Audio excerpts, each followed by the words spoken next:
Getting a grip on irregular comparative adverbs.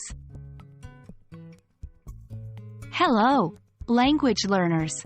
Today we're going to tackle an interesting topic in English grammar, irregular comparative adverbs. Remember, adverbs are words that modify verbs, adjectives, or other adverbs, often giving us information about how, where, when, and to what extent something happens. Today we are diving into how some adverbs change in their comparative form, and not always in the way you might expect. Before we dive into irregular comparative adverbs, let's quickly refresh our understanding of what comparative adverbs are. Comparative adverbs are used to compare the relative superiority or inferiority of two or more things. This comparison can relate to actions, qualities, states, etc. For example, in the sentence, "She runs faster than me," faster is a comparative adverb comparing two people's running speeds. Most adverbs form the comparative by adding or using more or less before the adverb.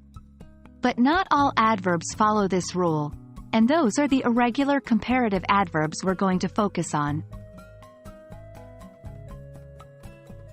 Now that we understand what comparative adverbs are, let's focus on the irregular ones.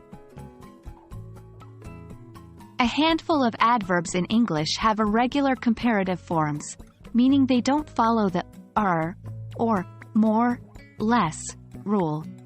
Instead, they change form completely, requiring you to memorize their comparative and superlative forms. Here are some examples.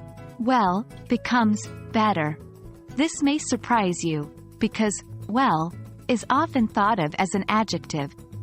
But it can also be an adverb, as in, she did the job well. Badly becomes worse. Far can become further or farther. In use, she did the job better than I did. He performed worse on the test than his sister. She lives farther away than we thought. The best way to grasp irregular comparative adverbs is to use them in context. Try creating your own sentences using these irregular comparative adverbs, or find them in the books you're reading or shows you're watching. Practice makes perfect, and with time, these irregular forms will start to feel more natural to you. And that wraps up our deep dive into irregular comparative adverbs. Understanding these adverbs will enrich your English skills and help you express comparisons more accurately.